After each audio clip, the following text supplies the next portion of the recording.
কেউ বা তাকে বলেন ভালোবাসার আরেক নাম, কেউ বলেন হাজারো তরুণের প্রাণের স্পন্দন তিনি। কেউ তাকে চিনেন গানের কারণে, কেউ চেনেন তার কথার কারণে, অনেকেই আবার চেনেন তার লেখার কারণে। কার কথা বলছি সেটা কারোরই বোঝার বাকি থাকার কথা নয়।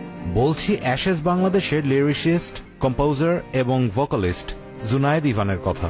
তরুণ প্রজন্মের কাছে তুমুল জনপ্রিয় ও গ্রহণযোগ্যতা সম্পন্ন ব্যক্তিত্ব জুনায়েদ ইভান 1987 সালের 14 আগস্ট জন্মগ্রহণ করেন।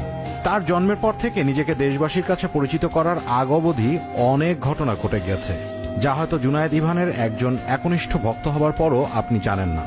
অথচ জুনায়েদ ইভান নিজেই সেই সব ঘটনা শেয়ার করেছেন নিজের মুখে। তো চলুন জেনে নিই জুনায়েদ ইভান জীবনের ডায়েরি খুলে কি বলেছেন, জন্মের পর থেকে কিভাবে তিনি আজকের এই অবস্থানে উঠে এসেছেন। এর পেছনে আছে কত কাঠখড় পোড়ানোর গল্প। তিনি বলেন, 14 আগস্ট 1987 সালে জন্মেছি একটি সস্তা হাসপাতালে। সেই মুহূর্তের ব্যাপারগুলো যতটুকু সম্ভব খুঁটিয়ে খুঁটিয়ে জানার চেষ্টা করেছি। ভোরের দিকে আজান হচ্ছে, মৃত মানুষদের ভেতরে সেই সময় আমার বড় খালু আমার পাশে ছিলেন। আমার জন্মের অন্তিম মুহূর্তে তিনি আমার পাশে ছিলেন। একদিন রাত 2টা বাজে আমি তার কবরের সামনে গিয়ে সেই ঋণ কিছুটা শোধ করার চেষ্টা করেছি। 1989 সালে আমি তখন নিউমোনিয়া রোগে আক্রান্ত। এই মরি এই বাঁচি টাইপ অবস্থা। আব্বুর কাছ থেকে শুনেছি খুব বিখ্যাত এক ডাক্তার আমার চিকিৎসা করিয়েছেন, যিনি পরবর্তীতে স্বাস্থ্যমন্ত্রী হয়েছেন। 2000 সাল। ছোটবেলায় যেমন সবাই দেশের বাইরে অন্য কোনো দেশ বলতে বুঝতো বিদেশ, 2000 সালে আমি বুঝেছি বিদেশের বাইরেও একটি দেশ আছে, সেটা সৌদি আরব। পরিবারের সাথে গিয়ে শত শত ছবি তুলে স্কুলের বন্ধুদের প্রমাণসহ দেখিয়েছি। 2002।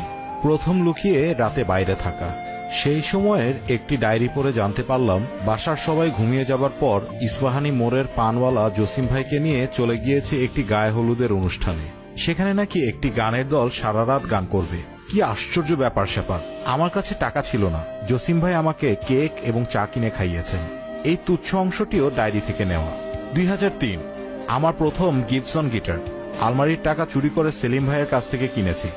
সেই বয়সের আবেগের অতি বাড়াবাড়ির কারণে চোরা গিটারের একটি নামও দিয়েছি, নামটা আর উল্লেখ করলাম না।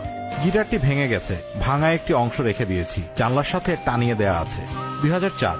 একটি গানের দল করে ফেলি, নাম প্রার্থনা। এই ব্যর্থ ব্যান্ডটি আসলে আমাকে অনেক কিছু দিয়েছে। আমরা তখন রোজ সন্ধ্যায় আর্মি মাঠে চলে যেতাম, যে যার মতো গান গাইতো। পেছনে জজ সাহেবের বাংলো ছিল, মাঝে মাঝে বাংলোর দারোয়ান এসে তাড়িয়ে দিত আমাদের। সঙ্গীত ব্যাকরণে হয়তো ঘাটতি ছিল, আবেগে না। 2005। প্রথম প্রোগ্রাম। আমরা তখন মাত্র 2টি গান বাজাতে পারি।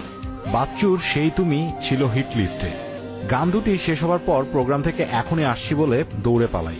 2008। ইতিমধ্যে অনেক গানের দল করেছি আর ভেঙেছি, নতুন করে আরেকটি ব্যান্ড দল করি। পুরনো আবেগ, নতুন গ্রামার। ব্যান্ডটির নাম অ্যাশেজ। যাত্রা শুরু সিরাজ সাহেবের বিল্ডিং এর মাইনরের হিন নামে এক গোলক ধাঁধা দিয়ে। প্রথম থেকে এটা নিয়েই কাটছে সময়। এভাবেই নিজের জীবনের ঘটনাগুলো শেয়ার করেন জুনায়েদ ইভান। জুনায়েদ ইভান খুবই জনপ্রিয় একজন ব্যক্তিত্ব। সামাজিক যোগাযোগ মাধ্যমে তার ফলোয়ারের সংখ্যা প্রায় 4 লাখের কাছাকাছি। সেখানে তার প্রতিটা পোস্টে রিয়্যাক্ট করে হাজারো, কমেন্টও থাকে শত শত। তাতে ফুটে ওঠে প্রিয় মানুষটির প্রতি মানুষের অজস্র ভালোবাসার কথা। অ্যাশেজ বাংলাদেশের পাশাপাশি ইউটিউবে জুনায়েদ ইভানের নামেও একটি চ্যানেল আছে, সেখানেও তার সাবস্ক্রাইবার সংখ্যা লাখ ছাড়িয়েছে। তবে এত কিছুর ভিড়ে সকল প্রিয় ব্যক্তিত্বের অধিকারী এই মানুষটিকে নিয়ে আমাদের মিডিয়ার কোনো চর্চা নেই বললেই চলে। তাকে নিয়ে গুগলে খুব একটা লেখা খুঁজে পাবেন না, ইউটিউবে পাবেন না তার জীবনের গল্প নিয়ে খুব একটা ভিডিও। এমনকি টিভি চ্যানেলগুলোতেও তার সাক্ষাৎকারের সংখ্যা হাতে গোটা 2-1টা পাওয়া যেতে পারে হয়তো।